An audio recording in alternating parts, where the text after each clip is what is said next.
আসসালামু আলাইকুম everyone, welcome to my Facebook page. তো কেমন আছো তোমরা? বরাবরের মতো নতুন একটি ভিডিওতে হাজির হয়ে গেলাম আমরা। তো এগুলা কি জানেন? এগুলা হচ্ছে কচু খাওয়া, যেগুলা হচ্ছে কচু খায়। তো এগুলা একদম একটা করে দল আসে। তো এখানে দলের থেকে দেখি পোলাপানি অনেক বেশি, সবাই দেখতেছে। এগুলা মাঝে মাঝে আসে এই গ্রামে, আবার ফির হঠাৎ করে দেখা যায় না। আর এটা এখানে দেখতেছে। তো আমার কাজ হচ্ছে এখানে মূলত না, আমি যাব হচ্ছে একটা পার্সেল আছে আমার, পার্সেলটা নিয়ে আসার জন্য। তো অনলাইন থেকে কেনাকাটা করার মজাই আলাদা। আর এগুলা কি জানেন ভাই? এগুলা হচ্ছে ঘোড়ার গাড়ি। তো এইখান থেকে হচ্ছে যেহেতু আমার পার্সেল অনলাইন থেকে আনি, তো তার জন্য হচ্ছে আমাকে ওই সামনে যে ব্রিজটা আছে, ব্রিজটা পর্যন্ত হচ্ছে যাওয়া লাগে। আর একটা জিনিস দেখেন যে ধান গ্রামের মধ্যে সবাই ধান চাষ করে, এটার মধ্যে অনেক লাভ।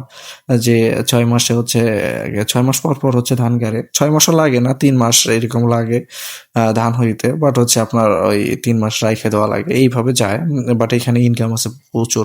তো এটা হচ্ছে আমাদের ব্রিজ। এই ব্রিজটা হচ্ছে অনেক দিনের পুরাতন ব্রিজ, ব্রিটিশ আমলের ব্রিজ। তারপরেও ব্রিজটা অনেক ভালো আছে, শুধু এইখান থেকে একটু ভেঙে গেছে। তো এই ব্রিজটা যদি ঠিক হয় নতুন ভাবে, তাহলে অনেক ভালো হবে। এইখানে চাচা একটা হচ্ছে সিগারেট খাচ্ছে। খাক, সিগারেট খাওয়া স্বাস্থ্যের জন্য উপকার। তো এইখানে হচ্ছে আমি অনেকক্ষণ থেকে বসে থাকার পরে অবশেষে যে ডেলিভারি ম্যানটা আছে সে চলে আইসা। আর আমি যতগুলো পার্সেল নেই এই ভাইটাই আসে। তারপর উনি আমাকে জিজ্ঞেস করলো যে এটাই কি আপনার পার্সেল? আমি বললাম হ্যাঁ, এটা আমার পার্সেল। তো আপনি এটা হচ্ছে খোলেন, দেখেন যে এটার মধ্যে কোনো সমস্যা আছে কিনা।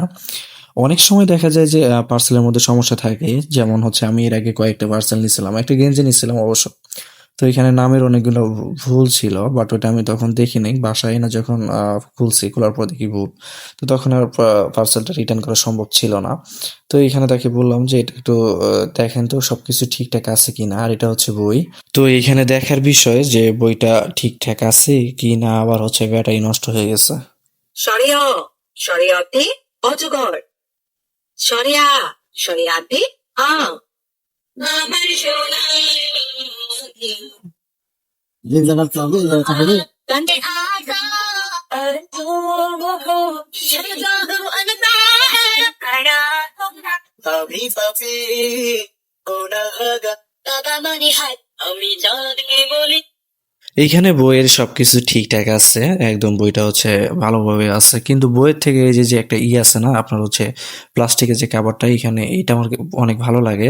কারণ এটা হচ্ছে ফোটানো যায়, এটার যে ফোটাইনার যে মজা, এটা আসলে বললে বোঝানো সম্ভব না। যারা ফোটান তারা তো বুঝতেই পারবেন এটা কেমন। তো বিশ্বাস করেন রাসেল ভাই, এখানে বইটার দাম ততটাও বেশি না, মাত্র ১,০০০ টাকা। তো এই বইটার মধ্যে যতগুলা পড়া আছে, একটা বাচ্চা যদি এটা আয়ত্ত করতে পারে বা সবগুলা পড়তে পারে, তাহলে ওর জন্য অনেক ভালো হবে। একটা কথা আছে না, যদি আপনার গাছের গোড়া যদি শক্ত না থাকে, তাহলে গাছ যখন তখন উল্টা পড়ে যায়। তো এরকম এই যারা প্রাইমারি স্কুলের বাচ্চা, তাদেরকে এখন থেকে ভালোভাবে শেখানো উচিত। তারা যদি এখানে ভালোভাবে শিখতে পারে, তাহলে যখন হাই স্কুল বা কলেজে যাবে, তারা ওইখানে ভালোভাবে হচ্ছে পড়তে পারবে। তো সবারই উচিত নিজ নিজ দায়িত্বে নিজের সন্তানদেরকে হচ্ছে ভালোভাবে পড়াশোনা করানো। তো যাই হোক, এই ছিল আজকের ভিডিওটি যদি ভালো লাগে অবশ্যই লাইক করবেন, শেয়ার করবেন, কমেন্ট করবেন। দেখা হবে অন্য কোনো ভিডিওতে।